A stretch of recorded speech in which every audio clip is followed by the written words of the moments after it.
ქართული დათანხმების წესები. დააკვირდით, ვერ ვიტან ამ დათანხმებას. ნახე როგორ გეთანხმებით რაღაცა თქვით და მე გეუბნებით, ხო, მაგრამ თუ ხო, მაგრამ არ უნდა არსებობდეს. ეს რა უბედური დათანხმება, ეს არის საშინელება. წარმოგიდგენთ, სამსახურში მოდიხართ მიღებაზე, გასაუბრებას და მე გეუბნებით, რომ თქვენ ძალიან კარგი ხართ, ძალიან ჭკვიანი ხართ, ძალიან კარგი სივი ხართ, მაგრამ ამ ეტაპზე ვერ მიგიღებთ. გაგიხარდათ ახლა? მაგრამ არის წინა ნაწილის მკვლელი. წინა ნაწილის მკვლელი და თქვენ თუ ფიქრობთ, რომ მაგაზე ვიღაცა ადამიანს უფრო ასიამოვნებთ, აი წინ რომ რაღაცები უთხრათ, არა, ხო? კიდე შეყვარებულის მაგალითზე გადაგიყვანოთ. ვიღაცა გიყვარს უთხარ და ის გეუბნება, რომ ძალიან კარგი გოგო ხარ.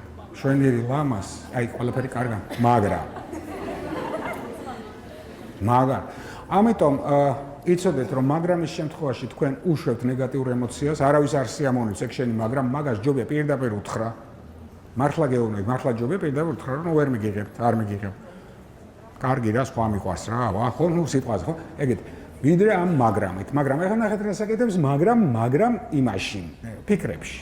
დააკვირდით, ყურადღება მიანებთ. ხო რა? ას მაგალითი იმდენჯერ მომყავს, რომ მე მგონი მართლა ავალ იმაზე რა ქვია, ევერესტს. უყურეთ. გადაწყვეტილება, მე მინდა ევერესტზე ასვლა, მაგრამ შესაძლებლობა არ მაქვს.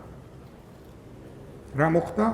ვზივარ და ვსვავ, მოდიხართ რასაკეთ და ევერესტზე მინდოდა ასვლა, მაგრამ შესაძლებლობა არ მაქვს, იმიტომ რომ მოვკალი ჩემივე განზრახვა. სიტყვა მაგრამით, ხო?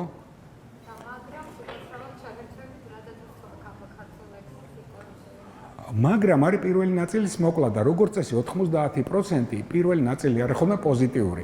ეხლა თუ მეგობრები ვარ, შეიძლება უკუღმა დავაწყო რა, ჯერ ნეგატიურით, მე მაგრამით ნეგატიური მოკლა და გითხრა.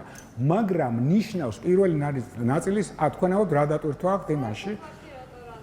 ნუ არის რაღაც დატვირთვა, აი ეგ დატვირთვა აქვს, რომ ცუთხასიათზე დაგაყენო, ხო? დააკვირდით და მე ფიქრში ნახეთ რა საკეთებ.